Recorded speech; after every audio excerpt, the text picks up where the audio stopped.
Yes, guys, welcome back to Blues Fans TV. Welcome back to another live phone in the first one after the international break. And it's finally come among us, the L that we've been low-key anticipating, but not expecting to come against West Brom.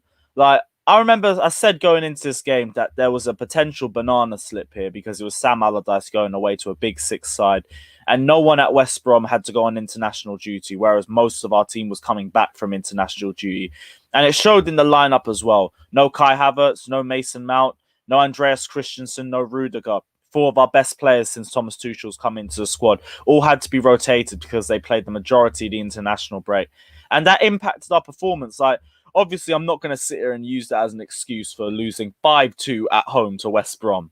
That is embarrassing. I'm not going to try and sugarcoat that or any sort of thing, but we can try and add some context to it. Fact is, they had a lot more time to prepare for this game than us, but that also doesn't justify the disaster classes that we saw today. I thought Jorginho obviously had a poor performance today, but we aren't going to scapegoat him because I thought a lot of players did. I thought Kovacic was poor. Like, people are going to say he was one of our best players of the game. If he was, that just shows how low the standards were for this sort of game. I thought he overdid things so many times during that match as well. The entire pivot was poor. Alonso, terrible. Good first half, terrible and got caught out defensively. You know what you're going to get with Marcos Alonso. Kurt Zouma. Yo, like we've already said about the deficiencies of him in the back three. He falls asleep so many damn times. And the jogging for the fifth goal as well was just an absolute disgrace in itself.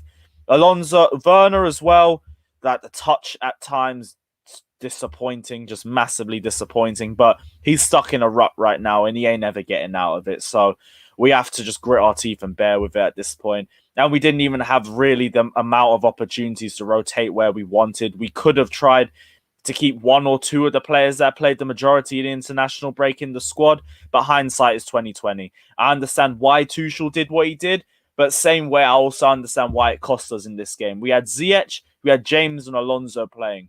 Three players that love to whip in a ball. Why was there no Olivier Giroud in this match? Because all they were doing was trying to find Timo Werner in there. And it's going to be a struggle when you're facing West Brom and they got five at the back in that sort of game as well. Why play Werner against a team that's that's likely to drop deep against us? I don't understand that. At the very least, he got a bit more space towards the second half when they were just spamming us with counter-attacks because we were so open. The midfield as well, the third and the fourth goal, you have to look at the space in midfield. Like, the amount of space that the likes of Pereira and Robinson had, it was absolutely disgusting, man. But we're going to delve into it deeper into the phone. And I do want to say before we start, if you guys haven't done so already, check out the very reliable OneFootball app, the most reliable app for all of your footballing news regarding all things, regarding any team in Europe. I was about to say Chelsea, but if you're here, you do not want to check the recent Chelsea news on the OneFootball app. I am sure of that. But check out the very reliable transfer indicator app, because based on that performance and the fact that Christian Pulisic also got injured literally jogging for a cone, we might be out for a winger. So if you hear any wingers that we're interested in, check out the transfer indicator app on the OneFootball app and you can see how reliable it is. Check it out. It's down in the description below. And while you're there as well, if you want to get involved in the live phoning, click the Patreon that's in the description below as well. It'll send you straight over into us on StreamYard and you can come in and have your say about this absolute disaster class of a performance. But let's get the guests in. Let's just get this through. Fathur, chat to me, man. What a dreadful 90 minutes that was.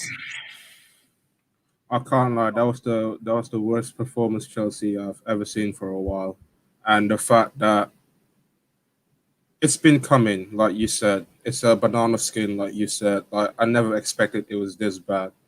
The players were dreadful today. The mentality is all wrong today. The intensity level doesn't show at all. No players today cannot take any, they are all at fault today, Lewis. Not gonna lie, they didn't turn up at all for this game.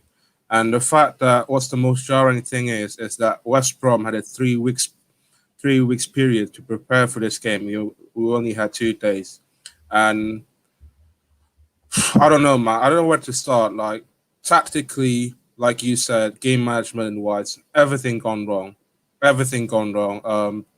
The lineup says Tuchel in the beginning. I'm very shocked to see Thiago Silva coming back, but I can understand why. And the fact that left Mason on the bench. Yeah, in some sense, a little bit because he could just come back on Thursday. But all in all, on paper, we should have beat West Brom. Honest to God, man, it's just so disgusting to watch. That the most jarring thing is, Lewis, yeah, I'm a man. Like, I'm a 24-year-old man that takes like always take the in the grace. But the way that the manner today, man, it's just all wrong today, man. And I have no idea, Lewis. Like the mentality, like you can see the players that they didn't up for it today. If you look at West Brom, yeah, look at credit to West Brom today. From the beginning, they were just pressing us today. I was just like, guys, please do something, like please, like it was just like it was more like we were hanging to our teeth in that game. That first half, yeah, you can look before Thiago Silva came off, yeah, it was more to like us normal, coming back to normal, play ball position basis. After that first goal, like since that Thiago Silva came off, everything came out of the window. After that, it's just everything falls apart. Just so much space for West Brom to capitalize on, and it wasn't good enough either that we kept giving them the ball back too. Like we made it so easy. I saw Sam Allardyce, right, literally sitting in the dugout.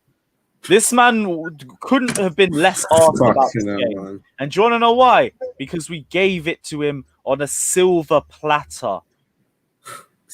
That's the problem. It's just charity FC, innit? We always giving, man. We always giving. And I don't like to go in at players, but they do need to wake up. It's a wake-up call for everyone. And it's interesting to say what Tuchel said in the press conference. He takes the blame, yes. But the players themselves, like they really need to look at their mirrors themselves. Honestly, like that was so jarring to watch. It was just like they were still on a Easter holiday or something. It was just like they were still hatching their eggs, though. Oh my God, man! It's just like, where do we go from here? And my worried thing is, Lewis, yeah, and I saw one of the fan cams earlier that one of your colleagues put up today, and he said it very interesting. And the fact that we've had this honeymoon period before, we've had this under Lampard, now we've had this under Tuchel. All of a sudden, like game like this could change our season. And my scariest thing is that where do we go from here? Like it's just like for me, my concern is like after this defeat, like it could have got like it should have been like everything could have gone wrong today after this defeat. Like my worry thing is like, remember that Everton game? We lost to Wolves, and then everything falls apart. Oh, you think this is going to start a domino effect? Yeah, domino effect, yeah. This is the thing. We're uncertain about this now because we've never come off a Tuchel game with a defeat. Now, we've gone into this one. Now we don't really know what to look at for the next game because that Porto game is either going to be so much vindication to a lot of players because Jovic is still going to start this game regardless, no matter what you think. Kante is also injured for that match too. It's either going to be vindication for Jorginho and Kovacic, or it's going to get so toxic. Regardless, man. So toxic. Don't you think that I look at this game like before the other games coming up? Like I look at this game like we should have gone from the get go the intensity level. What do you think about the level of the intensity of the players though? I don't think that they're up for it today. They were just lazy. It was too casual at times, and the fact that.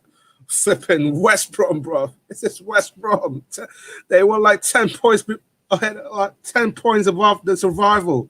Flipping hell, man. It was just like, oh my days. I'm running out for words, like, to describe it. It's just like, it's so disgusting to watch at the end of the day. Like, I can't be bothered to explain in detail. And the fact that fan base as well, reactionary at times. Yes, I can understand, like, the frustration, the angry, the players today, the anger towards the players today. I can understand that, but on the grand scheme of things, yes, Tuchel lost only one game. Let's not be overreactionary in that.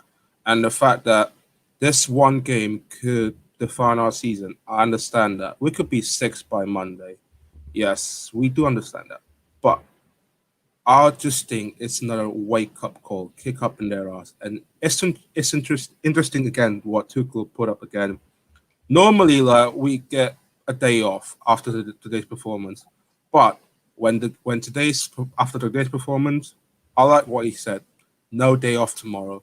Back to the training session. What went wrong? Let's digest it in detail and see what we can do in the next. What we play Porto on Wednesday night. About 4 days to prepare. See what we can do on Wednesday night and try to change this team around.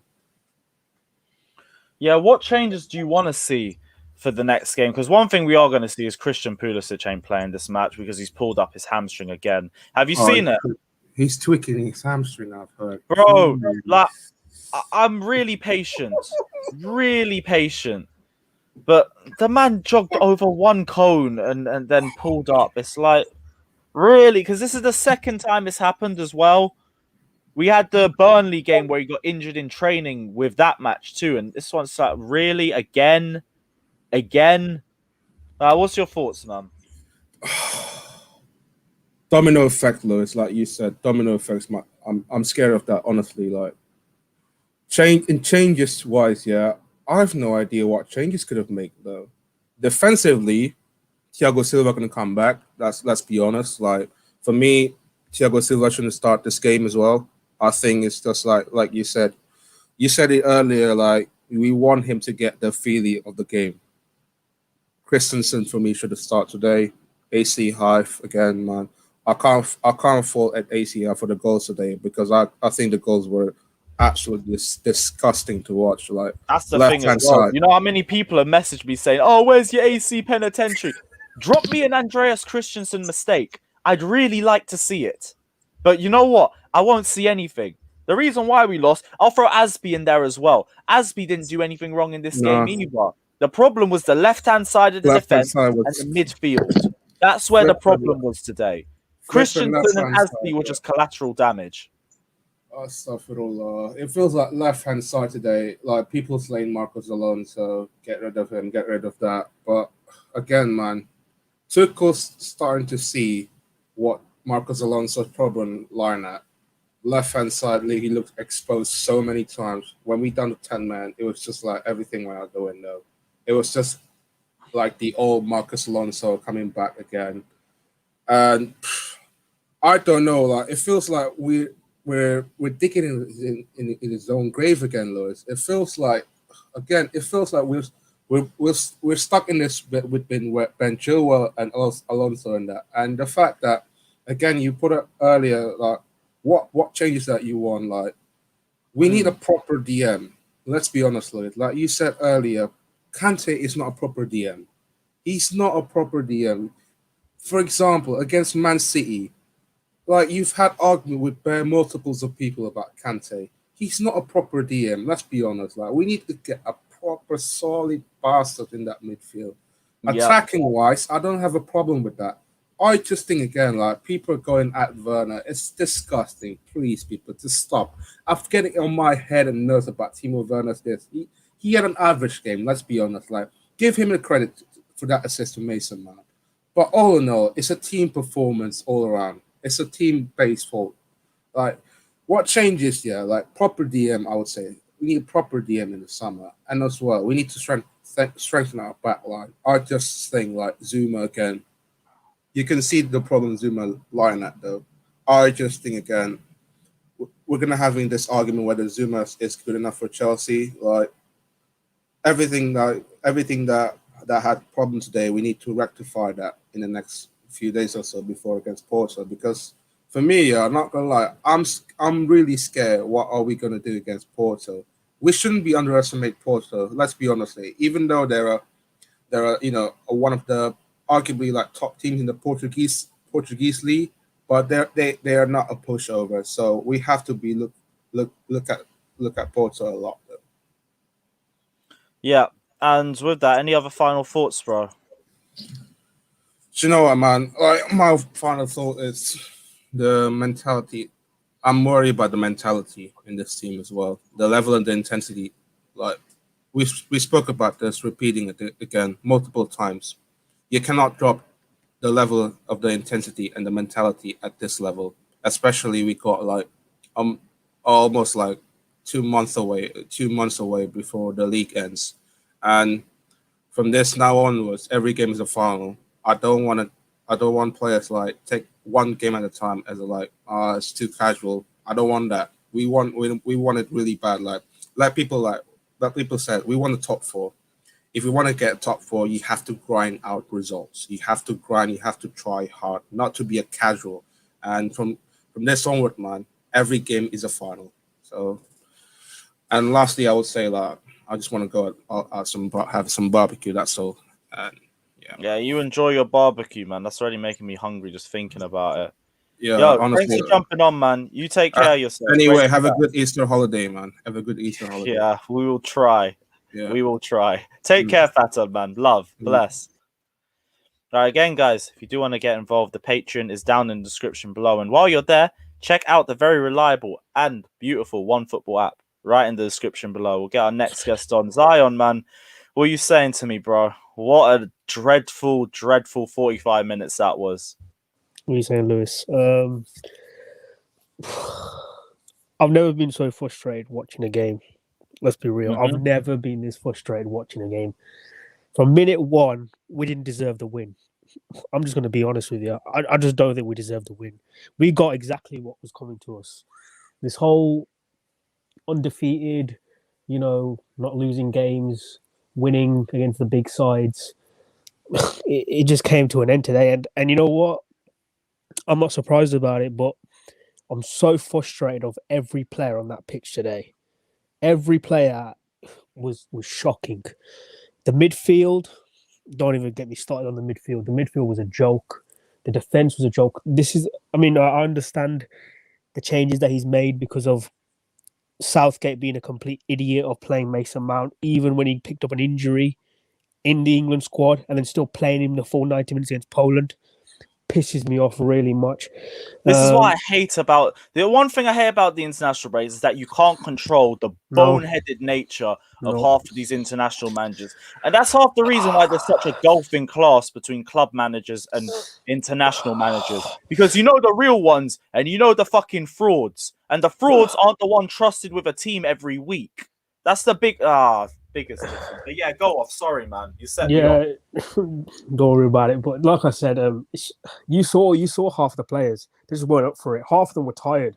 I mean, those who played like the full, 3 international games in full 90 minutes, you can clearly see. Look at Kante. He picked up an injury in the international break. I'm not surprised about that. Some of these players, this is why some of these clubs, demand these international breaks to come at a good time. This wasn't a good time. I told you at the start of before all these games, before Tuchel came in, that at the end of the season we need to win these games to get top 4. And people can get excited about Champions League football and get excited about we're playing Porto, we're going to beat them, or we beat Atletico and all that kind of stuff. If you can't beat West Brom in the Premier League, who are 19th, you ain't going to beat the top teams in Europe. So let's just be real with that. And to be honest with you, I've got nothing else to say. It's an absolute joke for a football club of our stature. We should not be losing to West Brom 5-2 at home. We should not be. I'm sorry. This is the thing. Here's the thing. I don't want to scapegoat anyone on this either. There's been poor performances, but it was all round. Everyone's gunning at Jorginho, but this wasn't a Jorginho costing the team anything. I think I'm not saying it's just Jorginho. I think everyone. I'm even saying the manager. It's just absolute joke. You should not. If you see the past couple of games we played, we've allowed teams to get at least 2 shots on target against us, away or even at home. 7 shots on target from West Brom today. 7, and half of them were in the back of the net. That's an absolute joke. No, I hear that, and I could beg on my hands and knees for our club to be clinical like that, just for one game. 7 shots on target, 5 goals. This is what you know how crazy that sounds right now. See what I mean? I beg we have one game like that, because we usually 7 shots and 1 goes in the back of the net if we're lucky. This is gosh! Even our counter-attacking reeked today. That was the maddest part. They counter-attacked. They scored. They literally went from goalkeeper to Pereira. Yeah, there you go. Move. They counter-attack and they score off a corner. We counter-attack. We can't even string a fucking pass together. See, this was the thing. They were coming into this game of least created chances in the Premier League, least goals, and look what they do. Look what they do. We just come aboard and say, "Oh, you know what? Here you go. Take 5 goals against us. We don't care." Absolute joke. I mean, you just don't do that. I'm sorry. I don't care if this is against City or if this is against Sheffield United or even West Brom. You do not give away 2 goals just before half-time, just like that. And those goals were an absolute joke because I'm sorry, that's like Ederson passing the ball out to Aguero and Aguero just finished that in the back of the net. That's how Johnson. I don't know what it is. I can see Diangane. He like drops off a little bit. He's not even intentionally dropping off like that, but he's dragged Kurt Zouma just enough out of position that he's out of it. Now, Alonso, you already know he's going to be fucking useless when it's one ball. The second goal, everyone's gunning at Jorginho. I can't lie. Look at the ball from Reece James. Like, oh, yeah, he started from him. What was Jorginho going to do with that? He got a ball looped over to his head, above his head, with no power on it. Of course, all he could do was a dead header backwards. He got put in that position. But everyone's scapegoating Jorginho on the second goal. The second goal, in my opinion, West Brom capitalised on it perfectly. Whoever was blocking Marcos Alonso, bit of genius. Made it perfect for Pereira. It was easy for him. Third and fourth goal, now this is where I'm questioning the midfield because they all came from spaces in the midfield area of the pitch. Where was Jorginho? Where was Kovacic? The fifth goal, fucking Kurt Zouma jogging back again. And people wonder why. People are asking for this guy to get thrown back in the lineup. For what? He's got the same mentality as Alonso, you know. If he ain't winning the ball back and he knows he has no chance, he ain't even going to bother. And this is the mentality that we have to get rid of. See what I mean? There's so much deadwood in this team. I mean, the space in between the lines from the defense and midfield was just incredible. How the hell are you letting these players get past you? The double pivot was for a reason to protect the defense. Today, our defense was just left wide open. It just earmarked why we need a DM. I've said for months we need a natural DM. Rather that than a striker. I'll be fucking honest with you, because with the strikers, we should be scoring more of our chances. We aren't clinical. And that's the problem with the players, but we are the ones that bought them. So I understand that we need to go for another striker, but for me, we need a DM more because we don't have the profile of a destroyer, and we needed that in this game. Go for a centre-back if it's someone that walks straight into the team. We need a creative winger because now, like, my patience is wearing thin with Christian Pulisic. The man jogged over one cone and got injured. Yeah, I saw that one. We need a question. We need to have serious questions about Pulisic now. So we need a creative winger as well. Then go for the striker. Only go for the striker if we can get Lukaku or if we can get Haaland on a cheaper price. Other than that, I don't really want to hear it, to be honest. Unless it's a cheap striker. We've spent enough on our attackers already. They should be doing the job for us. And the worst thing is that these guys are on such big salaries. They're just there, basically earning this much amount of money just to walk around the pitch and just think, oh, you know what, this is a day in the office and we can just like win against like this bottom team and just get an opportunity, one chance, and we can score. That first goal for Pulisic, to be honest with you, he deserves it, but really we didn't deserve that first goal. It was a very lucky opportunity that we got and we just scored. West Brom bossed us from minute 1 to 90 minutes, to be honest. Let's just say that. And you know what? As soon as you know, they're going to get relegated regardless, but they had more passion in that game than we did. We just look like we still haven't come off our Easter breaks yet. It's just like we're still at home unwrapping like eggs and just eating.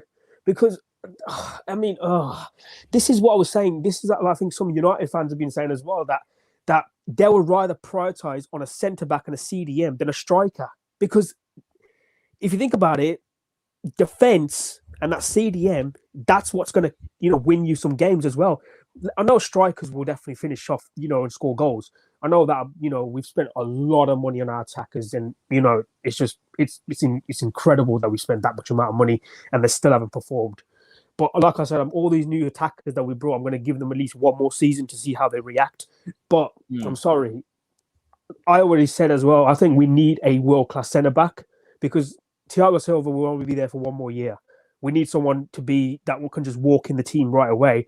CDM-wise, what else is there to say? I mean, this is what I'm saying. Like, you know, imagine like a Kimmich there, imagine like a Zakaria there, imagine like them type of players who actually can play that role, who are born to play that role. You know, people say Declan Rice. I mean, don't get me wrong, Declan Rice would be great, but we ain't going to get Declan Rice. And West Ham aren't going to be, you know, very kind to us, say, you know what, you can get it for 50, 60 million. They want about 80 plus 90 million for him. And we ain't going to pay that. Let's say the least. So it's just the way the club goes in the summer. And it's so frustrating to watch. And like I said, all these games that we got hard games coming up after Palace and Brighton. We've got tough games in the league. And this is why I think these 3 games we had to win. Now, losing this game and then we focus on Porto, I don't care about Porto. I want to get top 4 in the league because if we can't get top 4, then we're going to have to put all our our eggs in the Champions League. And do you think we're going to beat the likes of Bayern Munich, beat the likes of Man City, even beat Liverpool if we get them in the semis? No, because today just didn't go as planned. Let's just say that it wasn't the day. Everyone had an off day. The manager, I think, was poor. This is the worst thing about Tuchel today, which I really, really got me annoyed. You're losing at half time, but you're bringing off attackers for players like who can, in the midfield. Like Mount came on for, I think, Pulisic. Obviously, I think he got injured as well. So you only had Werner as that one attacker up front. Rest of them were all midfielders. So what's Giroud doing on the bench? Why isn't he starting? He must have done something to not get a start because I don't know. Because for me, it's like we had three players that love to cross in: James, Ziyech, and Alonso, and we didn't use them. Alonso, don't get me started about that guy. To be honest with you, I told you about Alonso. This guy is just seriously so annoying. When we're down to 10 men, you can clearly see he can't do anything. He needs someone there with him. That's the reason why I think this is the reason why I say, people say, oh, it's between Ben Chilwell, Alonso. I still think it's Ben Chilwell, but I think the reason why I think Tuchel likes to play Alonso is because of the wing-back role. Because I think he's more of an attacking wing-back role than a defensive one. With Chilwell, Chilwell doesn't like to get forward, but he can defend, which Alonso can't, clearly. So, I'm sorry, but that was disgusting. That was poor. That was absolutely embarrassing. Losing 5-2 to West Brom. I'm sorry. A team... Feels like an April Fool's joke, doesn't it? We drew to them at the Hawthorns. And I said, you know what, coming into the game, this is probably the team that we can't probably beat this season. And I was right. We couldn't beat them. We barely even got a point against them at the Hawthorns. And we lose in an embarrassing fashion against them. Robinson loves to score against Chelsea, doesn't he? Oh, my Lord. Charity FC, aren't we? Like, we run the joke, but it pops up way too many times for it to be a joke anymore. Absolutely embarrassing. For a team like Chelsea, just at home as well, which was even bad. I mean, worst performance I've ever seen from every player, I think, was embarrassing today. I'm not even going to state just one player, 2 players, everyone. Simple as. It's just absolute joke. You just don't do that. You cannot lose to a team like that. I'm sorry. I mean, Mount, when he came on, he was probably the only bright spark I saw in the game. I'm sorry. This is why people get, people are saying, oh, why are you starting Mount every game? Oh, he's a manager's favorite player. He shows it. As much as, his end product and all these passes that he does isn't great, but you see the impact he makes. He gives 110% every time he steps on that field. And that's what you want in a player. If you put in that 110% effort, you can't ask for anything else. I'm sorry, but none of those players put 110% effort. Everyone was a joke today. I'm sorry. I feel sad for Mundy today. He was just a silly duck. Mendy's the only one who can really go out this. He hasn't really done anything wrong in this game. But yeah, Zion, any final thoughts, bro? Mate, my final thoughts will be probably just focus on Porto now. And you know what? Tomorrow, I hope Tuchel gets into these players tomorrow on the training ground. because these players, they should be walking home today after that performance, not getting on the team bus, walking home, because they don't deserve to be on that bus. They're going to be like at the end of it on social medias, apologizing and all this kind of stuff and all that. And then after like 5-10 minutes, they're going to be start laughing and all these kind of jokes they're going to put on. I'm sorry. As fans, if you were fans of this club and you'd see the pain that we're getting here, it's a whole different story. But you know what? We focus on Porto on Wednesday. Got to get, I mean, to be honest with you, it's in Seville. So we love playing in Spain, but this is not a Spanish opposition. But like I said, I think, in my opinion, Giroud's got to start in that game. If we don't start Giroud and just start Werner in the middle again, we're not going to get anything. Because if we're playing Alonso and Reece James, who love to whip balls in, you need to have Giroud on the end of them. So simple as we need to get a result in Seville against Porto. All right, cool. Well, Zion, thank you for jumping on as always. We'll chat to you after the Porto game. You take care, and I hope I see you next time in a better position than this, because this is just depressing. Take care, bro. Bless. All right, again, guys, if you do want to get involved, Patreon is down in the description below. Don't forget to check out the OneFootball app while you're down in the description below as well. Who am I going to get? Oh, perfect. Yes, Stephanie, how you been? Hey, I'm good, thanks. How are you? Not so good after this performance, but let's dissect it anyway, because absolutely. Yeah, I really picked the worst they could come on. Yeah, pick the worst game, but baptism by fire, innit? Perfect time for it. Thoughts on the game? Well, it was terrible. Like, I didn't even want to watch it in the end. It was that bad. I think nobody had a good game. All players were terrible.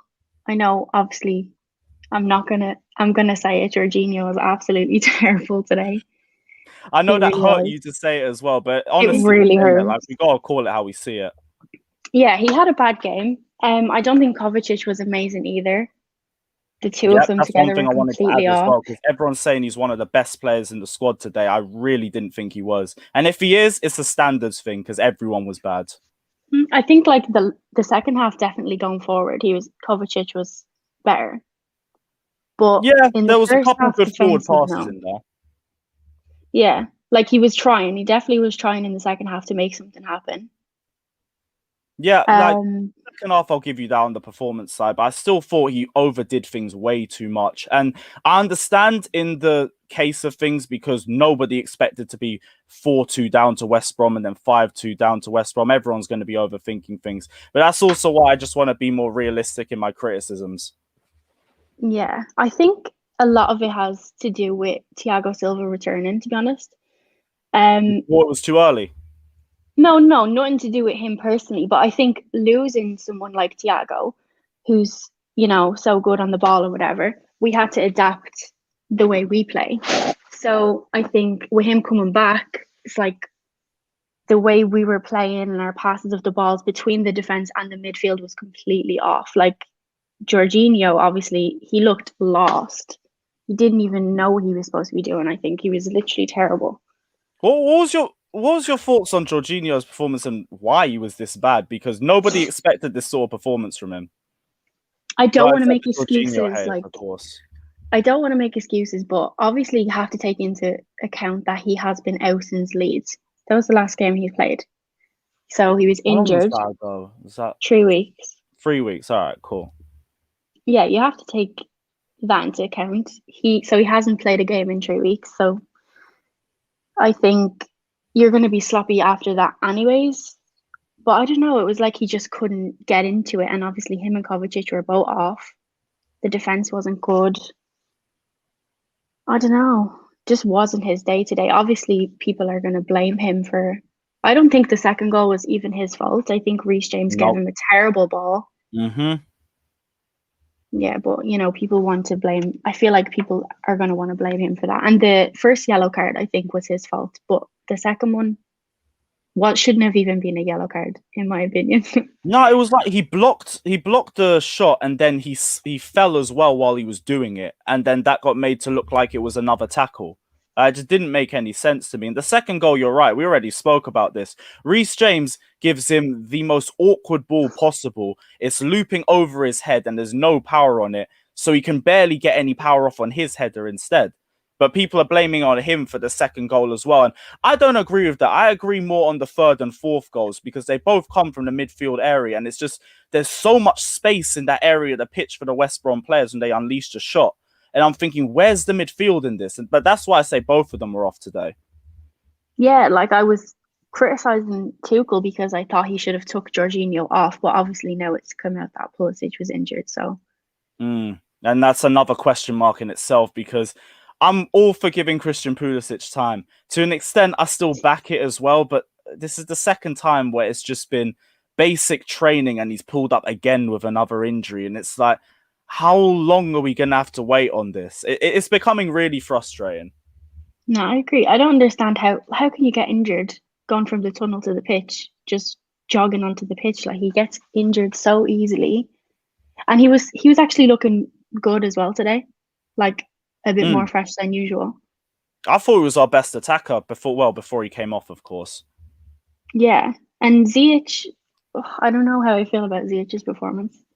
It wasn't terrible, but he wasn't great. Obviously, there was that counter-attack moment that he completely...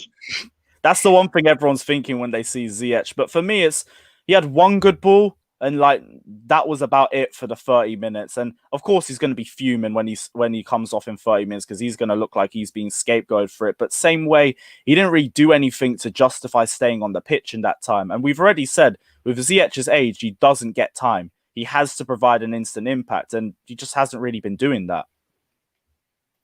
Yeah, I agree.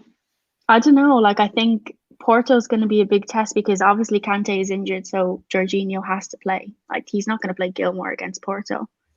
That's why I'm really worried about the Porto game, because either it's going to be so much vindication for Jorginho and Kovacic, or we're going to have an even more toxic fan base if we don't pull a result against Porto, because this is the first time we've gotten a loss under Thomas Tuchel, so this is uncharted territory. No one really knows what to expect, and everyone's probably got a bit of Lampard on their heads as well, because as soon as we had that loss to Everton around Lampard, suddenly we started dropping points all over the place over the next month. So I understand why the fan base is worried, but I want to take it with cautious optimism. I mean, was there any changes you'd want to see us make for the game against Porto, other than Christian Pulisic, of course? I don't know. I think Havertz, obviously Mount should start, but see, I don't think Ziyech obviously scored, but I don't think he should start. And that was just based on the play. I don't take too much into that. Yeah, maybe Werner, Havertz, Mount front three, or I don't know, Giroud. Here's the thing, because it depends on the players we put around the squad. Like, I'm already saying, based on the lineup we already put out, it should have been Olivier Giroud that starts in the middle, because we had so many players that like to cross the ball, but we had nobody in the middle to take it. It was just Timo Werner, and I thought he was going to struggle regardless in this sort of game. But it also depends on the way Porto's set up against us. Yeah, I think it'll be a big test for the midfield anyways to see if they can come back from this, which I think they will. I think they'll be fine. And I don't think we've seen with Jorginho anyways, this type of stuff doesn't really get to him as a person, but player, whatever. But yeah, I think the defense will change. I don't think Zuma should play against Porto. And if anything, this match has showed exactly why as well, because he really struggled. 1v1s, I just saw him getting done most of the match. Yeah, he really had a bad game. And like, I don't think AC was that good. I know you're going to hate me for that. It wasn't that good. Right. But Zuma was definitely the worst. We'll see you next game. No, but go on. Zuma was definitely the worst of the two. But they definitely don't work together.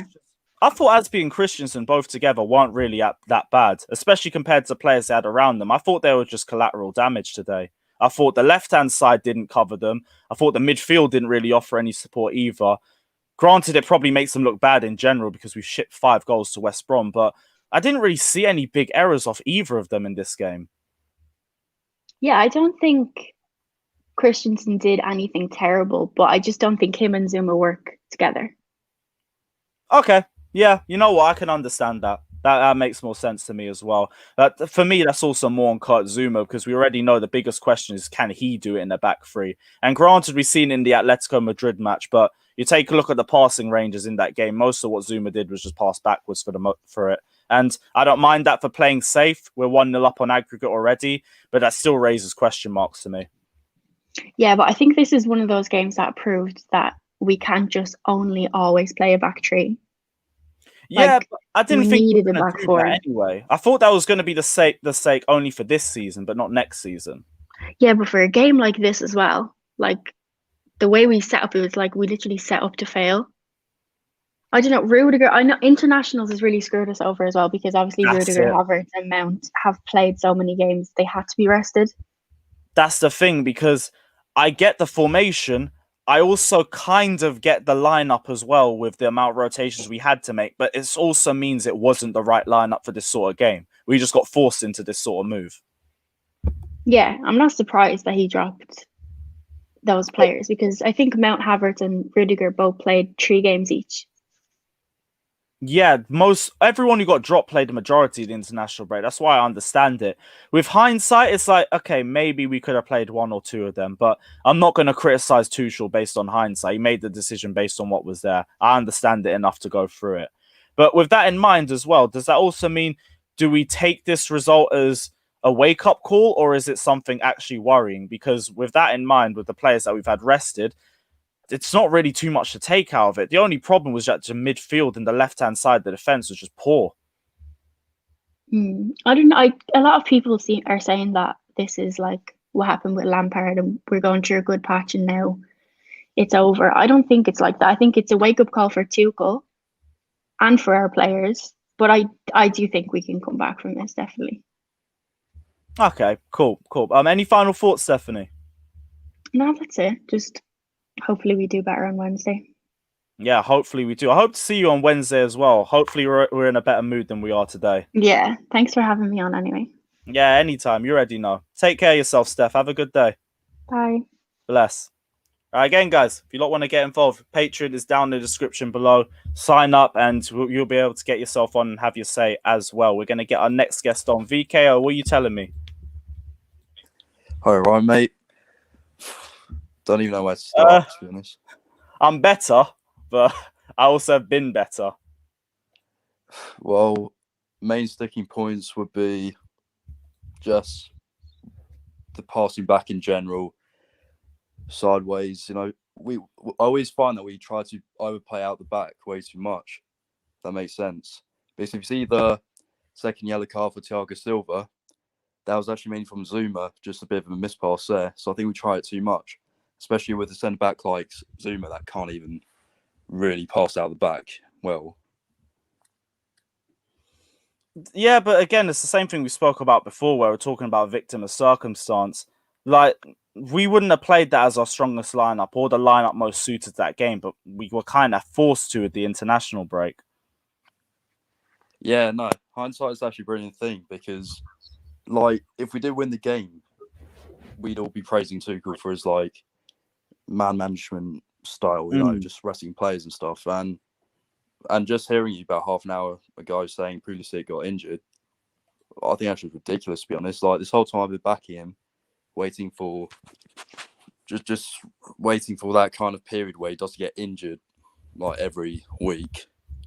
But I'm not gonna lie, I'm kind of running out of patience, to be honest.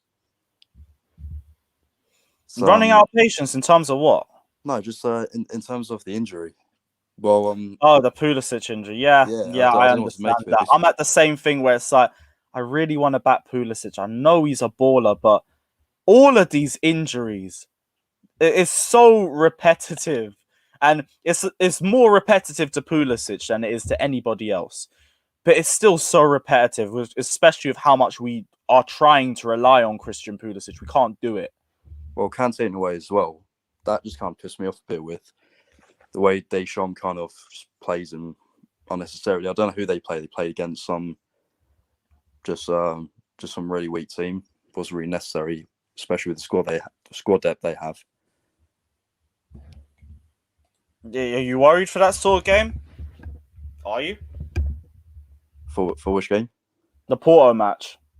Yeah, the Porto one. I don't really know what to expect because obviously we're probably going to play 3 at the back.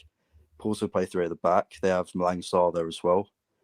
So I can only think of Wolves right now who play 3 at the back so far under Tuchel. Trying to think who else play 3 at the back, but I think it just might. I can kind of see 0-0. I'm not gonna lie, that kind of game. I'd take a 0-0. The first thing we got to do is do the exact same thing Atletico Madrid tried to do with us. Just stop them scoring. And we're going to play back 5 again. My only question is who plays up front, because if we play the same sort of lineup we did in this game, we have to see Olivier Giroud play. Because this is another game where I'm sitting there saying we missed Olivier Giroud by a massive amount. Because the amount of players that we had that could have found him in the middle, but instead all we had was Timo Werner, which we already know his strength, runs in behind. And if you don't give him those space to run in behind, he kind of struggles too much. Yeah, no, I get what you mean with that. But from half-time, from second half, when Tuchel's looking at making changes, obviously Mount was justified because he was kind of like that bright spark there. But I think Jorginho should have come off earlier. And I think the positions I saw Reece James when he picks up the ball, that was kind of where I'd want Hudson-Odoi to be. Because he can make the run. I don't really see Reece James as the kind of guy that's going to take someone on. He'll just look for the cross. But you can't really do much because we had to kind of make the first sub when Thiago Silva obviously got substituted. Well, I mean, got sent off. And yeah, and as you were saying, I don't know where everyone's getting this thing from that Kovacic was the best player. Like, I get what they mean because he was kind of... He did one thing sick 1 minute, but then he'd lose the ball. I've never seen him lose the ball so many times. Well, I can't remember the last time I've seen him lose the ball that many times. Him, Zuma. Yeah, don't really know what to say about that. A lot of what happened today just left me proper speechless because I was just 5-2 to West Brom at home. Like, you just start with that. Like, that was just bad enough. But then it was, I feel like to an extent, I don't want to say the players gave up, but I feel like the whole situation just got into their heads. Like, they deepened that they're 3-1 down to West Brom, then there's 3-2, and now it's 4-2, and now it's 5-2.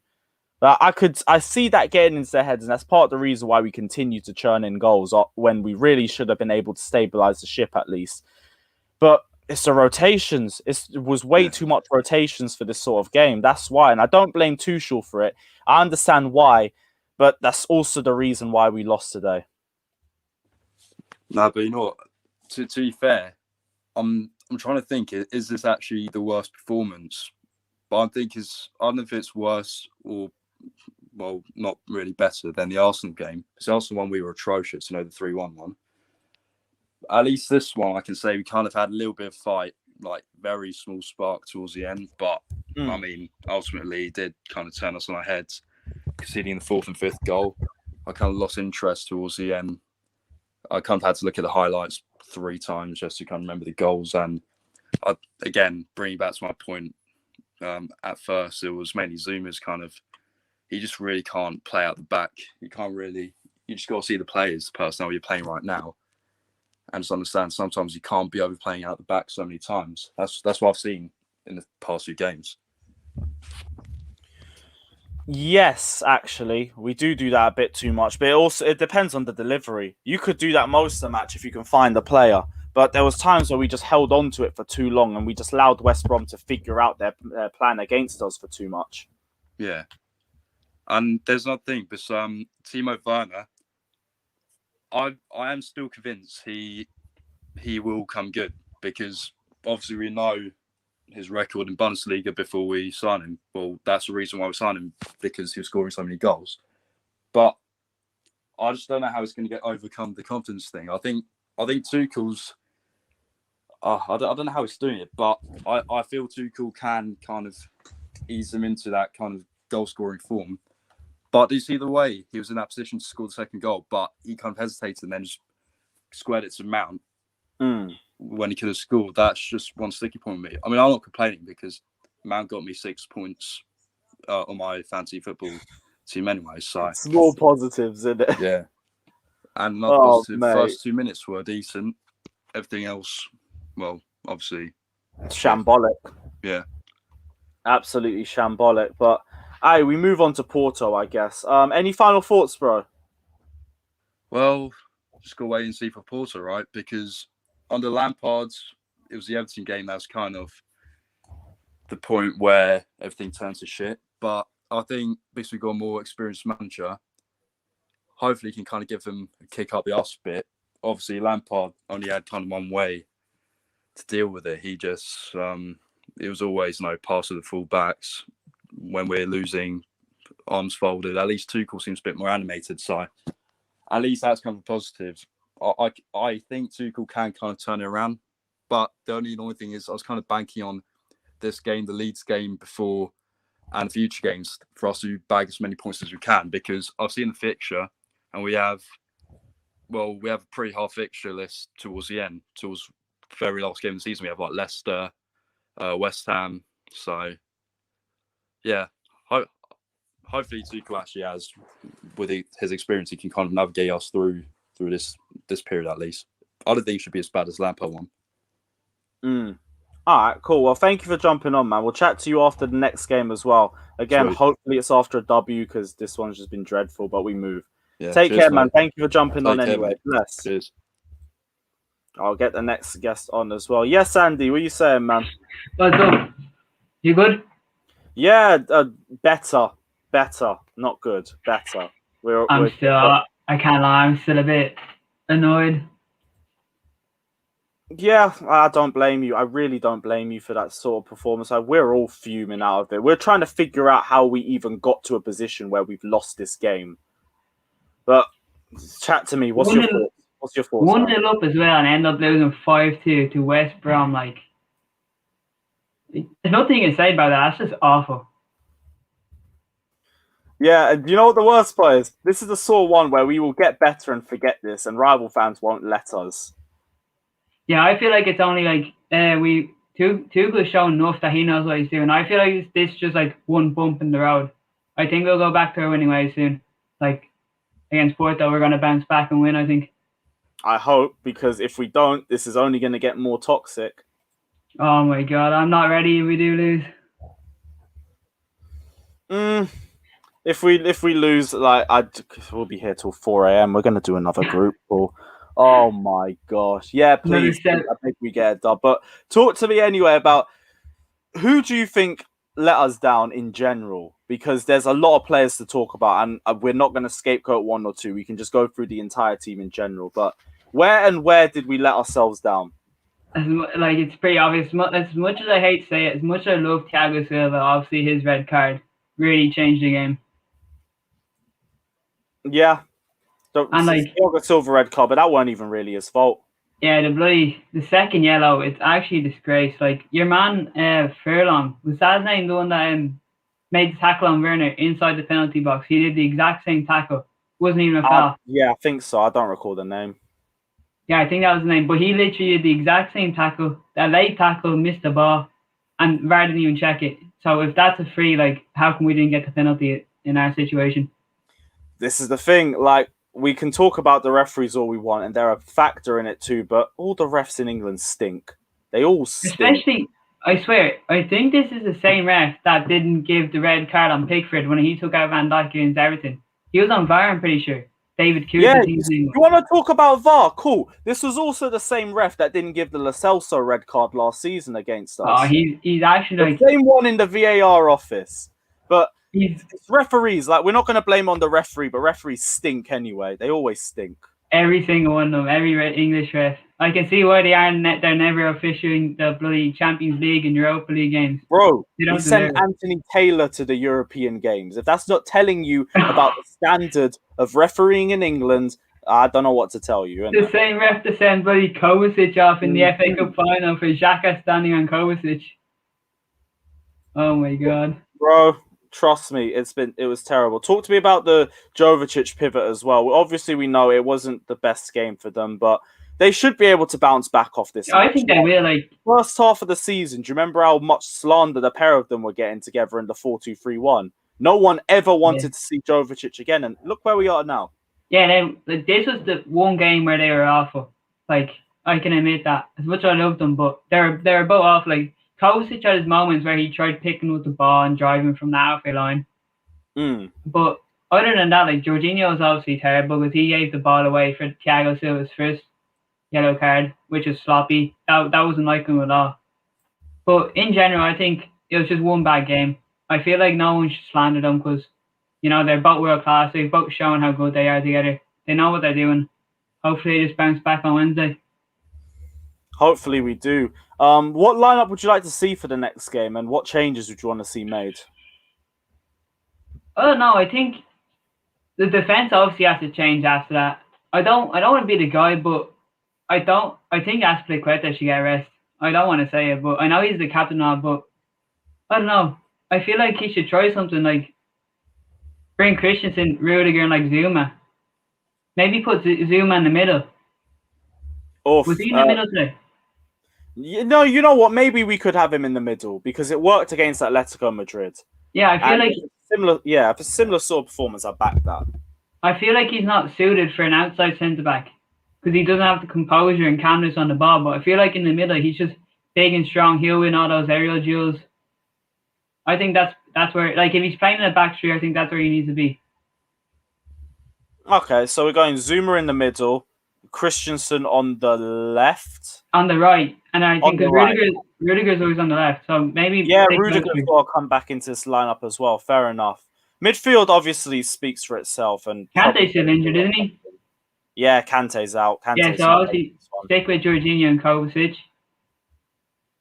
And I want to see Chilwell. I'm sick of Alonso. Honestly, I don't want them playing. We've said it for so long. That I feel like Alonso, he should play. you know what you can get with him against a team that's literally coming for a draw and nothing else. Other than that, I don't want to see him in my squad. Too much deficiencies in his game for me. He slows every one of our attack. He slows them down, and he can't put in a good cross. I've never seen him put in a good cross. No. Well, actually, no, because I still say that's half the reason why Eden Hazard left was because he had to deal with Alonso on the left with him. Bro, the amount of times I was in grounds watching this guy fuming with an Alonso pass, but this is why I've been done with him for so long. Up front, before we just turn this into an Alonso slander sesh, who do you want to front three? Charles, I think Werner should get dropped and I'd bring Drew in up front. Okay, cool. I feel like he's had... You drop him? What? You drop him overall? Okay. Yeah, drop him completely and play like maybe Havertz and Mount in behind. That should be the front three, I think. Havertz, Mount, and who? Drew. Havertz, Mount,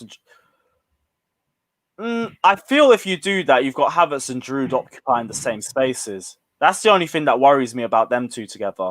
No, because you can play Giroud, obviously he's on the last line, the defense, holding the ball up, and then you have Havertz and Mount in between the lines. They'll be able to work that, I think.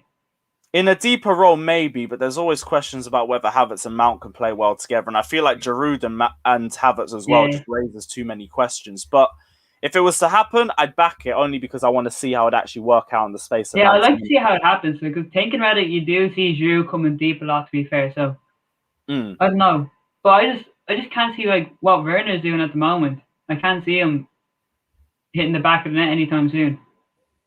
It's really got like that. I hate that it's got like that. As much as I hate to say, like, I love Werner, but he's missed a few falling chances lately, especially on the international break. Howlers, massive howlers, but we have to grit our teeth with it at the least. Any final thoughts, Andy? Not really. I just hope we get a good reply on Wednesday. I hope the players realise that they'll be in for a game. They can't treat it lightly. They have to go in thinking this will be a game because it will. Porto won't be easy as well. Yeah, I'm so scared for this Porto match now because if there's 2 losses on the bounce, the amount of pressure that's dropping on our heads in that one moment is going to be way too much for us. But if we can forget this game ever happened, we can call it a fluke and just forget it off. It'll just be something for rival fans to dig at us with. Andy, though, I hope to chat to you on Wednesday. Again, I hope it's after a W because this has just been absolutely we need it big time. Bro, it's 2 days before my birthday. I am not going into my birthday in a pissed off. Nah, they'll do it just for you. Birthdays. I'm not having another one on my life. I refuse. Nah, they'll do it just for you. Don't worry. Fucking hope so. Hey, Christensen, if you're watching, this is when I want your first ever goal for Chelsea, innit? Please. But yeah, Andy, thank you for jumping on anyway. You take care of yourself. Buddy. Have a good day. Same to you, man. Bless. Right, again, Patreon, if you lot want to get involved, the link is down in the description below. You'll get Tyrese on now. What are you saying, bro? We've had a bit more time to chill, but the game's still pissing me off. So talk to me, man. Tyrese, can you hear me, mate? Damn, the guy ain't even here yet. Can't be arsed. What are you saying, man? Oh, we probably caught you off guard. Sorry, man. Yeah. My No, bad. it's okay. Talk to me. What's your thoughts, bro? Chat to me about the game. Got up at 6 a.m. to watch this shit. Whoa. Oh, yeah, I forgot you're in a different country. Yeah. 6:30 a.m. kickoff, mate. Seriously, it was so bad. I mean, after we there's Big Sam masterclass again. 2015-16 beat us with Sunderland. 2016-17 beat us with Crystal Palace, and now this. So, the way we defended was terrible. Our midfield was non-existent. The only person who could come out of the game with any sort of say I performed decently was Kovacic. Other than that, Thiago Silva, Tuchel actually said before the game started, Silva will start. He will start, but he'll not complete 90 minutes. Yeah, he didn't complete 90 minutes because he was sent off. Fucking hell.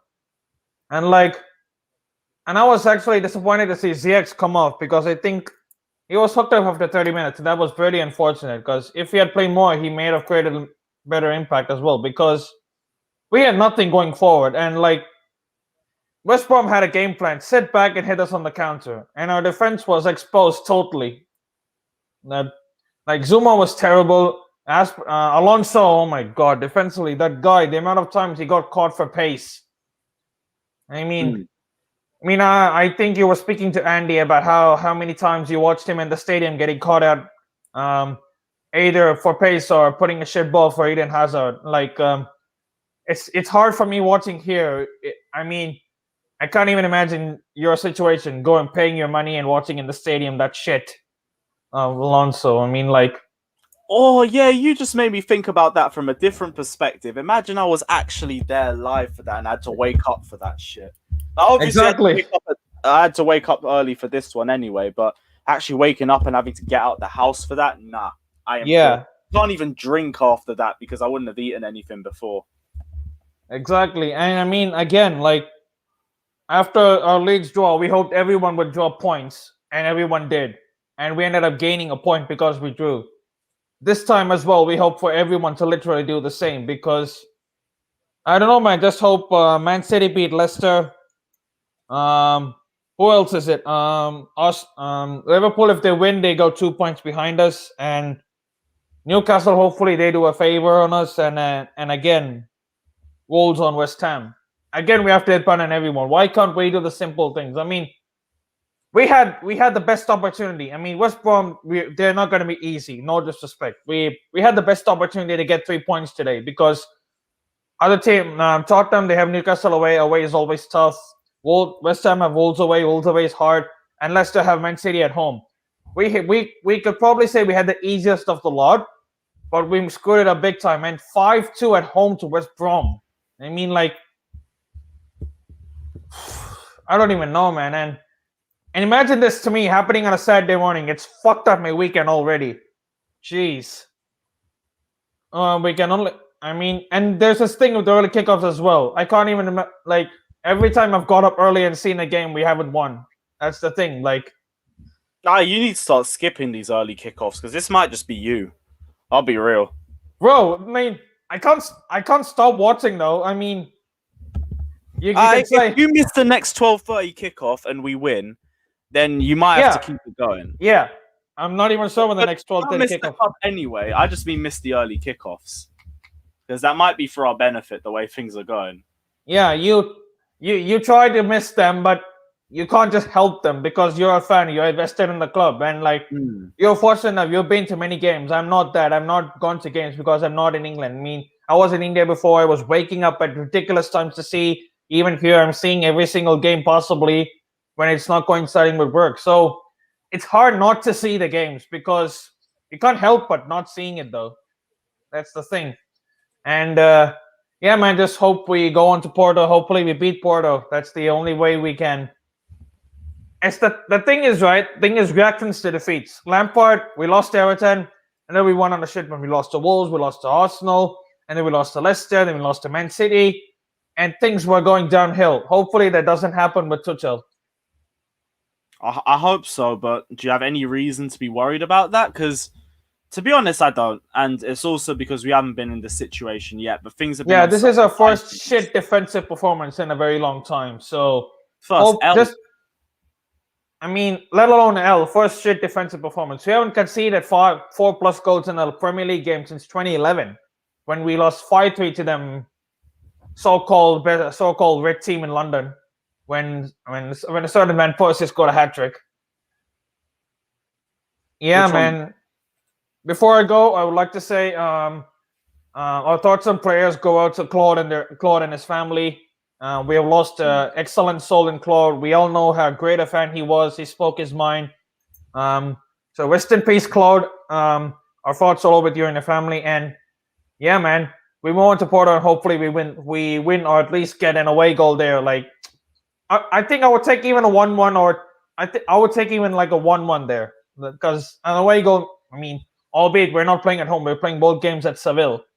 But yeah, man, I just think hope we win. I want hopefully Havertz to start, because he has been on a good run of form, and I thought he would start today, because when you're playing continuous games, you want to keep playing, even though it's like 3-day break. Havertz, Mount, they've been killing it in international, so I thought they would play because you're in form and you want to continue that. But hopefully they start on Wednesday, and Jovetic, that will still continue because Kante is out injured. And I want to say Aspilicueta, Christensen, Rudiger. Those three have been immense. And I want to see them playing back three again. Yeah, because Zuma, he was okay in parts against Sheffield United. Today he was awful, and he missed like 2 or 3 easy chances as well. Man, there was one point, I think we were 2-4 down, and he had an open goal, and he had it almost out at Stamford Bridge. It was like, you just need to tap it and go. We're 3-4. We'll get back in the game. We could possibly nick a 4th one. But yeah, man, that's how I see it. Hopefully we beat Porto. Let's hope. Yeah, man. Oh, I thought you were going to add anything to that. All right. Well, Prasanna, thank you for jumping on anyway. You take care. We'll chat to you for the next game. Yeah, man. Cheers. Bless. Again, we will move. Let's see if this guy's here now. Tyrese, are you about? Damn. Really still isn't about. All right, cool. Mundy, what are you saying? I know you're here. What are you saying? Hi, mate. How are you? You okay? Yeah, I'm good. Sorry about the wait. We got a lot of people in here. It's just everyone. Don't worry. I guess. But chat to me, man. What's your thoughts, bro? It's just amazing what football can do to you. Like, I didn't see this coming at all. Woke up, buzzing for the game. And I guess I should have been more ready for it, because when you think about the international break, all the players that we had playing, the sloppy passing for the first 10 minutes was just should have been expected, really. I've never seen us give the ball away so much in that first 10. It was unbelievable, really. And when you think about players like Jorginho, if their passing is not on point, what do they actually offer for us? You know, that's his main thing. And Ziyech, even, we're on the counter, and he's just given the ball away. There's a good chance to get Werner in the first 15. It was so disappointing. To concede 5 goals against West Brom is never okay, is it? But yeah, I'm just shocked, really. I thought it was a good time to get 3 points and get us kicking on into the top 4. And now you're looking behind us, suddenly thinking this weekend they could catch us, you know? Yeah, Spurs are 3 points behind us. They'll be above us if they win their next match.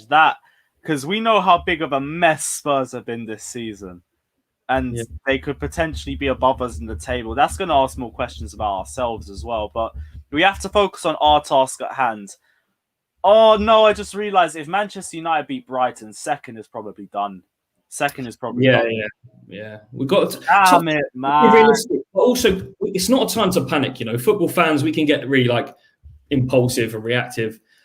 The worst thing to do now is panic. We can't let this spiral, because negativity can bring negativity, right? So I think, we've got to stay positive. And if we get a good result in the week and then build from that, then it's okay again, isn't it? But we can't lose on Wednesday. I think we've got to get a draw at least away there, and another sure performance at the back, because we looked a bit all over the place, to be fair. But you can't deny that the red card did change the game. And I kind of looked at Tuchel and I think, was it too early to bring Silva in this kind of game, 12:30 kickoff? You know, training is one thing, but everyone that plays football knows that training is totally different to playing 11 aside. And everyone looked a bit off. And ultimately that cost us. We didn't even look in control when we were 1-0 up, really. So yeah, it was a bit disappointing. But one thing stood out for me, and that was that, you know, regardless of the result, we have got such depth. We are crying out for a number 9, like a Giroud. But if we had Diego Costa even today, you imagine a Diego Costa or a Haaland, as everyone's talking about. So many times Werner was making his run. He looked too early to go in behind. And Reece James swinging the ball in, and he was in front of the defender. He was offside, you know, like so many times he's leaning in front. It's not his game, really. If you have a Diego Costa or someone like that, we'd be a totally different team. And I think they've said it a couple of times on punditry on various news outlets. But if we had a serious striker like that, I think we'd be a totally different entity. We'd be challenging. At the moment, we're not challenging. We have to be realistic. I think that would take us to the next level. And something interesting that you said, I think you were talking to Andy earlier, was about Havertz not being able to play with Giroud. They fill the same space, right? I think that's what you said. Yeah. I just worry then, because like, if you think that Havertz is filling those spaces, would he be able to play with a Haaland or a Diego Costa figure? Or do you think that's like, that he wouldn't be able to play with that type of striker? Here's the thing, because Costa to me was never really a centre forward. Because we never really looked at Costa for his link-up play. Like, there's games where games or there's goals where he's done that before, but he was never really that sort of striker. Haaland as well isn't a centre forward, but you want to convert him to a centre forward if he comes to the Premier League. So that would just be a case of adaptation and time. And would Haaland and Havertz be able to work together? If it's Haaland moving further forward, I think they can. But it's just right now, definitely. It's just if what you want Haaland to become in the Premier League, maybe that's where it becomes more of a question. But you see, like Giroud as a centre forward, like holds the ball as a bit of a wall to play off. You see him different to that. Yeah, Giroud for me, he's definitely a centre forward. His job is to get the best out of the players around him. You get the ball to his feet, and he tries to find other people. You get the ball to his head, and he's trying to find somebody else. That's the way I see Olivier Giroud's game. And he's also a lot more one-dimensional, especially because of his age and everything too. He can't be versatile. Yeah, I hear you. I think Werner obviously still got a lot to give. His pace is obviously unbelievable, we could have had a penalty, really. If you slow it down enough, everything's a penalty, though, isn't it? But yeah, I'm hoping he comes good as well. Let's just hope that Wednesday we sort of like. I think basically we've got such depth that today might not have even been. It's not our best team, is it? Today we've got our back three. We could go with, like they were saying, Christensen, Rudiger has been a bit of a mountain recently. And Aspi, I wouldn't drop Aspi like Andy said. I think that he offers that head of experience. He can be frustrating at times, but he's so solid defensively. I think he's got to stay. Yeah, like he's the quiet one. Even in this sort of game, I was saying him and Azpilicueta, like they didn't really do anything wrong in this sort of match. Yeah, but you've got this thing for Alonso. You don't like Alonso, bro? I do not rate Alonso. I think he can turn up in certain games, but it depends on the system. Like if you play a team that comes to play for a draw, play Alonso. I think you can get a good game out of him. Left wing back, if he's not pressed too much, you can get a good game out of him. He is so suspect, though, and there's so many deficiencies in his game. Yeah. I can never be 100% sold on Marcos Alonso. I can just think he could cope for a match, and that's it. But, you know, you can't deny some people offer goals, and he can. He's got that. Yeah, look at it. It's goals in space. That's the thing. You give him the ball in space in the final third, cool. He can finish. I don't trust him under pressure. Never have done, never will do. No, I don't either. And he does the same thing Zuma does, where if he's lost the ball and he ain't getting it, he ain't running back for it either, and it's just infuriating.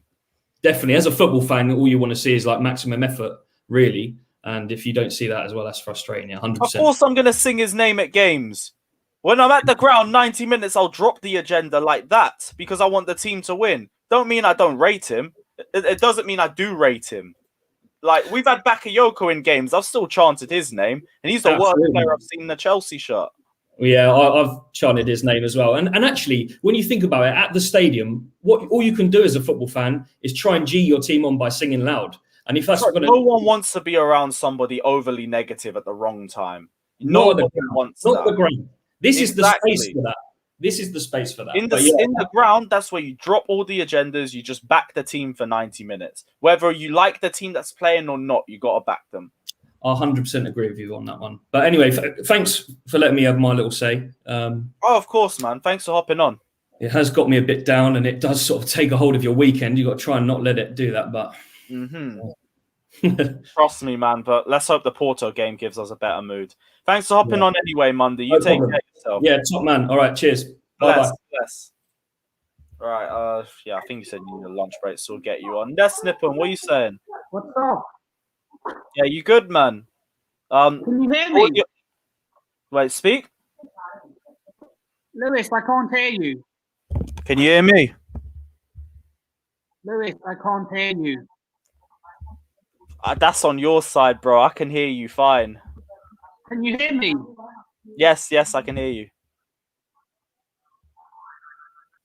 Your mic's gone. It's you. It's not me. Have you got an earphone? I can't hear you. Have you got earphones? Try out. Drop the earphones in and see if that works. I'll switch to this.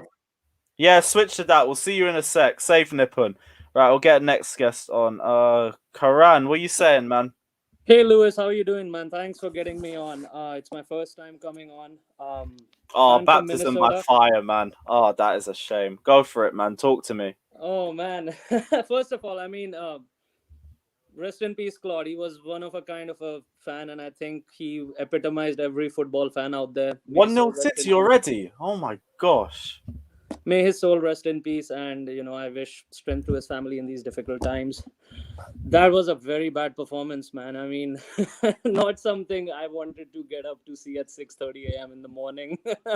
Oh, you're another one that had the really early kickoff. Yeah. So in the United States, right? So and in the Central Time, so there was a really bad performance. I think selection-wise, I mean, I don't know if you saw the press conference or not, but I think the Tuchel was alluding to the fact that he was looking at how much the players had traveled and everything, so he based his selection off that. So selection-wise, I was like, okay, you know what? That's not maybe bad. You had Azpilicueta, who was fresh. Mendy was fresh. Thiago Silva was fresh. Alonso, I think he started on the left. Yeah, he was also fresh. So you had like 4 or 5 players who were fresh. My question is, where was the game management after we lost a player? I mean, you have proper leaders like Azpilicueta, you have Jorginho, you have even Alonso, who has played at Chelsea for a while. Where is the game management? You scored in the 27th minute. You lost a man in the 29th minute. You conceded 2 goals in the extra time of 5 minutes. This is where the gamesmanship comes in. Why don't you try to just try to win fouls, try to book their players, waste time.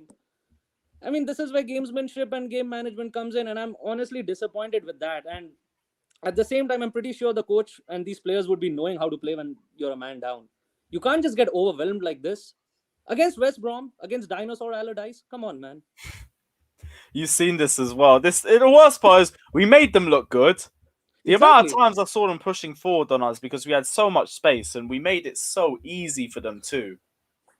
Absolutely, man. I mean, and Jorginho also, I was so disappointed in his performance. Why so many sideways passes? You're giving away ball like a mom giving away Easter eggs to her kids. Like, really? Come on. Like, why? And again, you always keep alluding to the fact that Chelsea is charity FC, and that's exactly what happens every single time. A team is down, a team is underperforming. Well, let them play against us. I hate the international break for this exact reason. It always ends up biting us on the backside. It fucks up our form just like always. I remember Timo Werner had so much confidence until that game, and then it was just dead since then. Absolutely. Do you think Werner squared it up to Mount just because he was lacking confidence? I think it was because of that. No, not even. Like, I just thought it was the right position. Like, what was it? He made a turn and then he must have saw Mason Mount in the spot. And I've always said, there's a player in a better position. Make the pass. Always. And that's Werner for you. That's why he's on now. That should be his 11th assist of the season. He might have more assists than he has goals this season. You know? Apparently he does. I was reading this. He has 10 goals and about. He does, and that's a bad. No, that's a bad thing, and that's a good thing too. He still makes the most goals for us this season. Absolutely, and my concern is now. I mean, I know everybody was obviously raving about Tuchel and all, and I think he has done a really good job and everything. But personally, I think the proper measure of a manager would only come after I see how how a team reacts after the defeat. I was always wanting to see how would Chelsea react after Thomas Tuchel's first defeat, and I think Porto would be the perfect test to see that. It's not going to be an easy game. Those guys have like proper players in Pepe and like Sergio Oliveira. They also have Jesus Corona. I think he's one of the wingers over there, and even Musa Marega. He's a proper center forward. He has a good physical presence. I'm surprised Giroud didn't start today. He didn't play that many minutes for France as well. Maybe perhaps. Yeah, but age factor as well.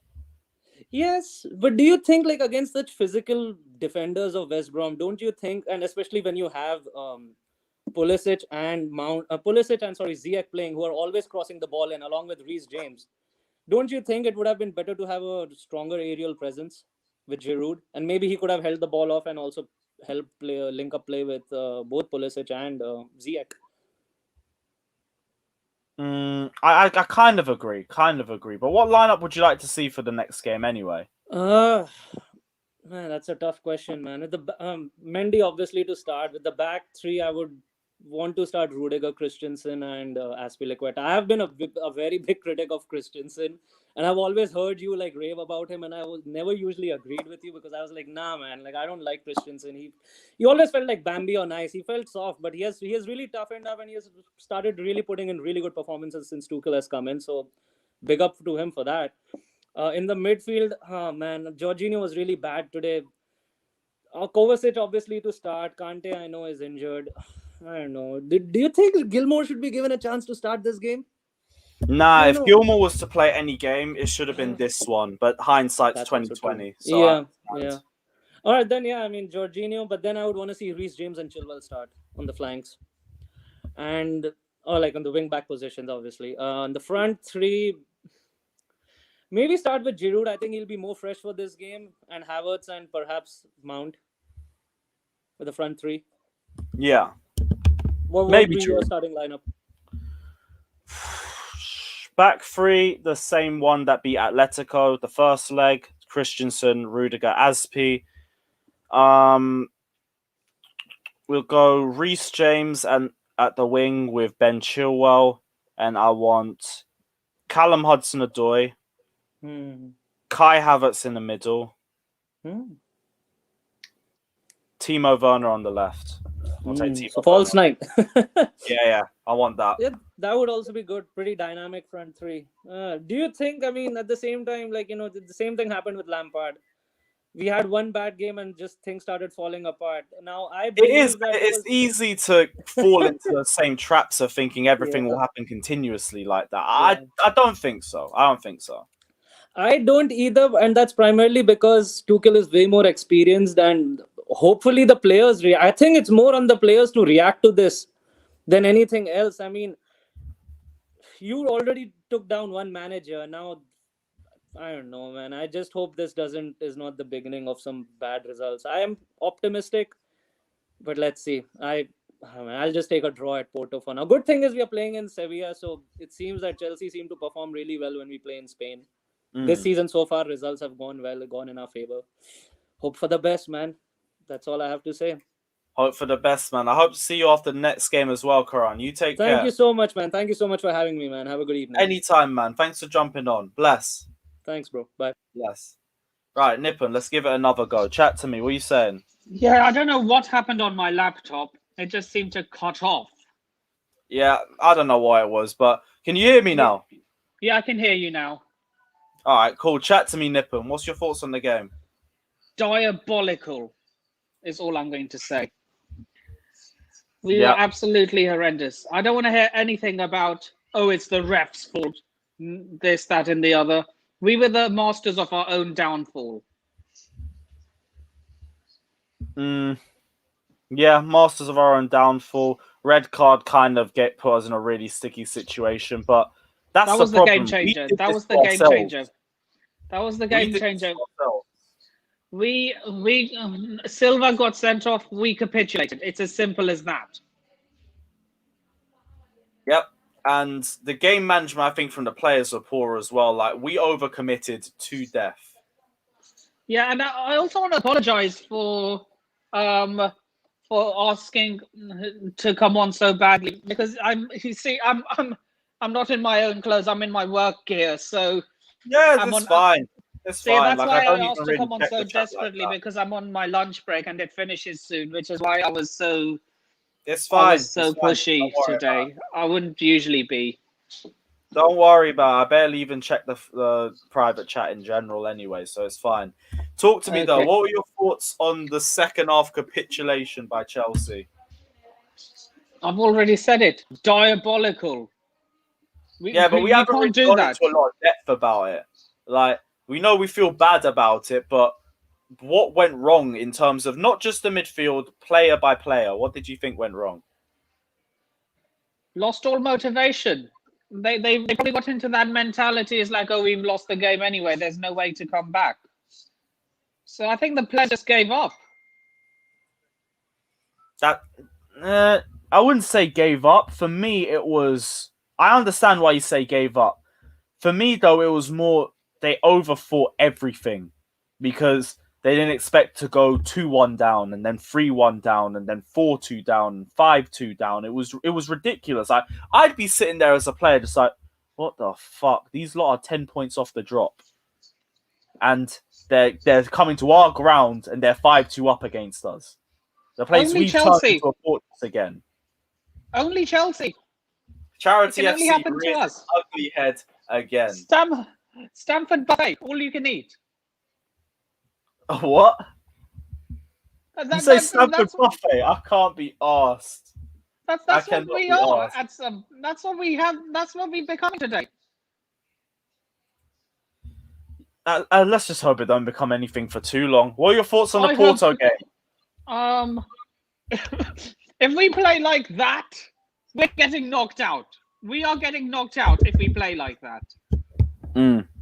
Easy see that. I think we'll bounce back against Porto. Go on. I'm going to say Just 1-1. bounce I'll back, take a or- 1-1. I'll take a 1-1 draw. All right, Just cool. score What an changes away would you like to goal. see in the Just lineup? score an away goal is all I'm asking for. Oh no, we're at home first leg. I want to see. Yeah, both games are in Seville. Both games are in Seville. Yeah, but we're at home, so away goals will only count to Porto, won't it? Wait, I swear they're the away team Oh no, first, and then we're the away team. No, you're right. We're the away team for the first game. Crap. So it's us that need to be on the front foot. Okay, that's changed things up a little bit. All I want. Now we All can't I sit deep. want. All right, cool. All I want is an away goal and a better performance, because I'm telling you, if we play like that against Porto, it's curtains. Exactly that. Big up Fathur with the donation saying chef can have a triple cheeseburger with no pickles, please. What is it? You doing the chef thing? I didn't know you were a cook. Yeah, I'm part-time. Fair enough, man.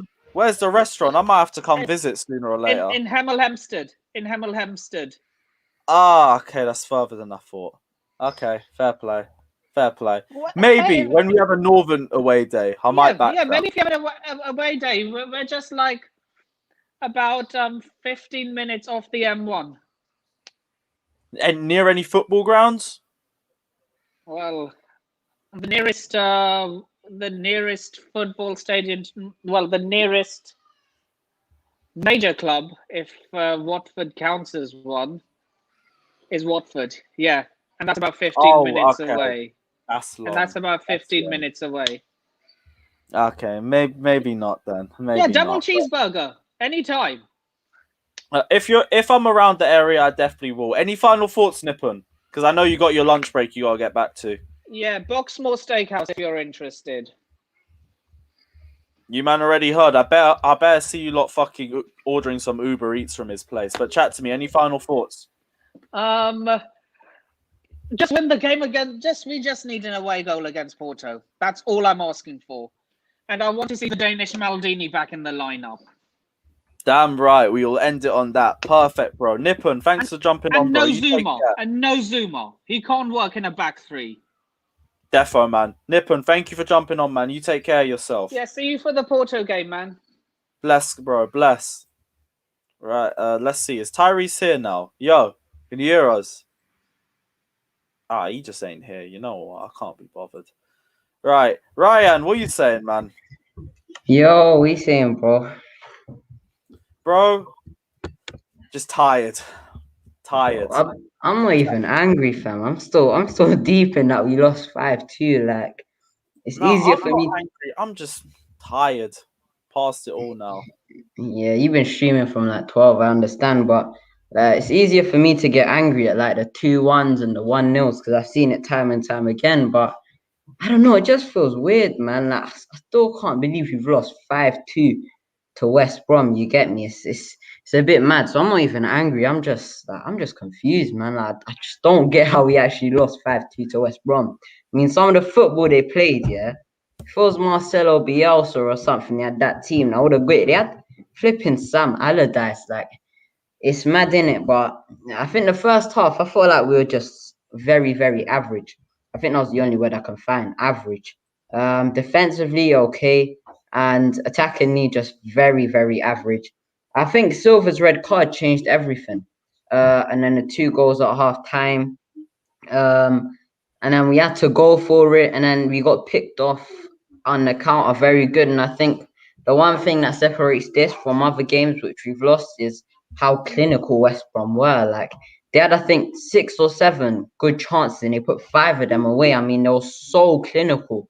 And I feel like we've seen this game before where little teams create chances, but they just don't take them. But West Brom literally took every chance they did. They got, apart from I think the one where Mundy saved it. But yeah, we just got picked apart in the second half. And I think that was mainly because Kovacic was at DM, Jorginho.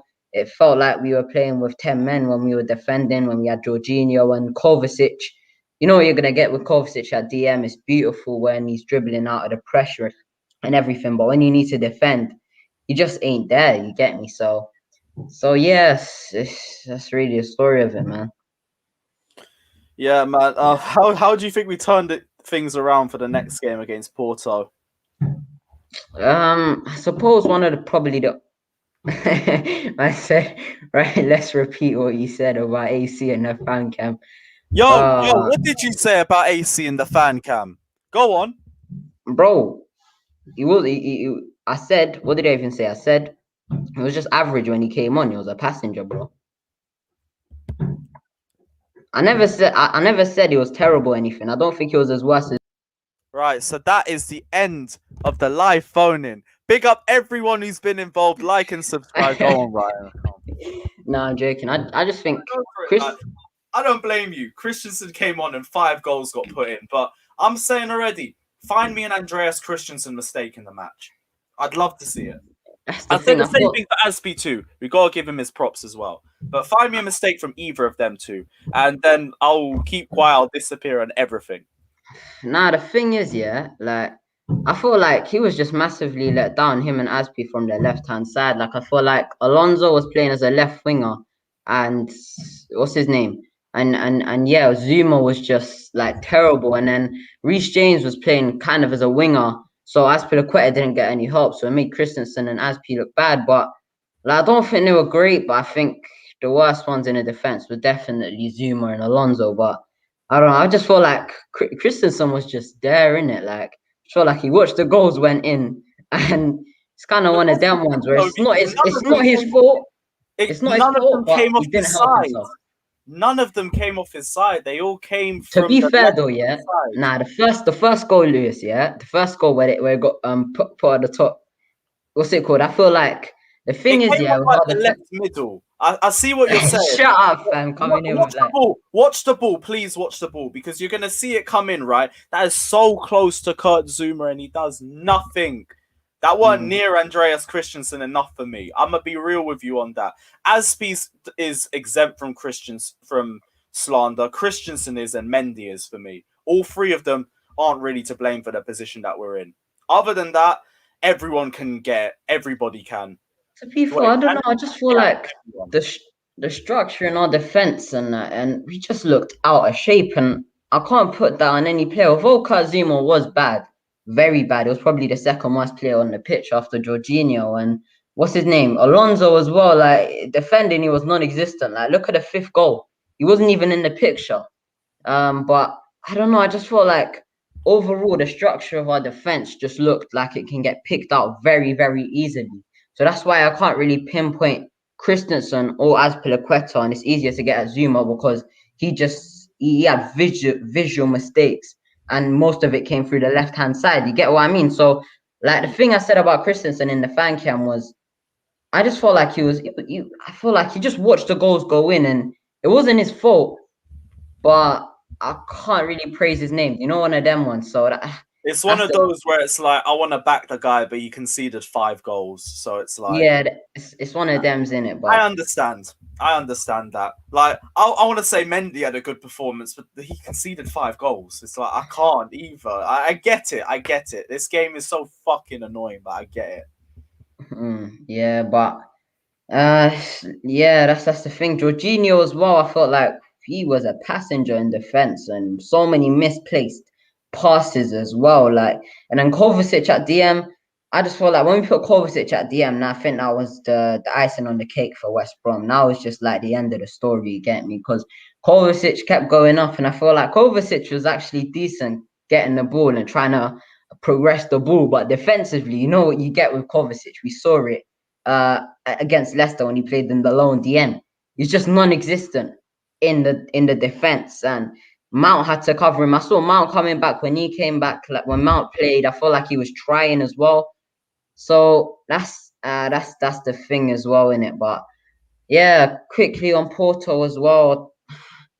I think I might have to drop Christensen. You know, I probably, because Thiago Silva can play in the Champions League, right? You're asking me to remove you again. You know that, Lewis, bro. See, the thing is, yeah, Christensen's just conceded 5 goals, bro. You literally, you know, he's a confidence player. Cool. So is Azpilicueta and Zuma. I hope they're not in your starting lineup. Azpi is not a confidence. Zuma shouldn't play. Yeah, Rudiger definitely comes back in. That's something we can agree on. Yeah. Yeah. And probably, what's it called?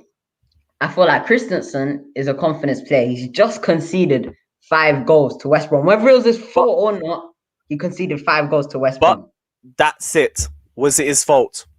I understand the confidence is still going to be shattered. I understand the confidence argument when he costs you the game directly. He has not directly cost us the match. He hasn't even directly cost us any of the goals.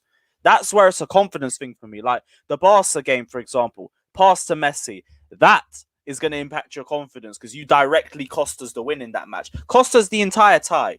And then he dropped a howler in the United game after that, the City game after that. It was recurring. That is confidence.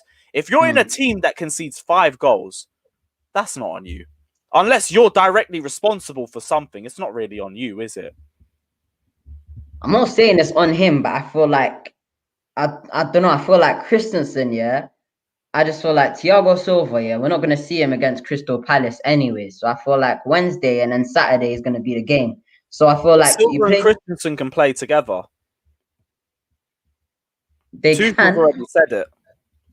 Yeah, I get that. I feel like Christensen can play right centre back, and I think he's got better ball playing ability than what's his name, Azpilicueta on the ball. But one thing you have to give to Thiago Silva, I feel like he was making a lot of progressive passing. I think he can break the lines very good as well. And Silva that's nothing. Had a great game, but well, before the 2 yellows, of course. But I mean, like on the ball, Thiago Silva breaks lines and is very composed, very good. Anybody else, yeah. So yeah, for me, yeah, if you want to put, if Christensen plays right centre back, I wouldn't mind it too much. But me personally, like I'd go Thiago Silva, Rudiger, and Azpilicueta, and then we can play Christensen, Rudiger, and Azpilicueta against Crystal Palace because Porto's a big game as well. You need your experienced players, and that's why I wouldn't drop Azpilicueta. And I feel like we're gonna need Thiago Silva in the game as well, and I feel like we're gonna need his experience and Azpilicueta is experienced as well, and Rudiger obviously, what's it called? Rudiger obviously has to stay in the team as well. He didn't play today.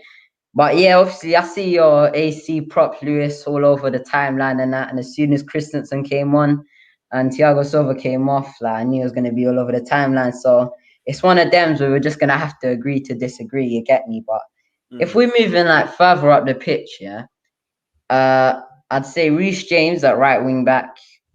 Do you think Billy Gilmore should play? Me personally, I'm stuck in two minds. I just feel like it could be too big a game for him, or it could be one of them games where he could flourish and rise up to the occasion. I don't know, but yeah, I feel like I'll definitely go Jorginho though. But what would you do? What, in midfield? Yeah, do you think Gilmore comes in for Jorginho, or do you like? If Gilmore had to come in any game, it would have been this one, and that's with hindsight and factor as well. Now, nah. Yeah, and then I'd probably so Jorginho, Kovacic, and then at left wing back, I don't know. Alonso had a terrible game defensively, but was decent attackingly. So I don't know. My thing is, I want to play Hudson-Odoi on the left wing because obviously Pulisic is injured, and then I'd go for Hudson-Odoi, Mason Mount, and Kai Havertz. Mason Mount on the right, Havertz is a false nine, and we all know what Hudson-Odoi can do on that left-hand side. Like, he's a different player there.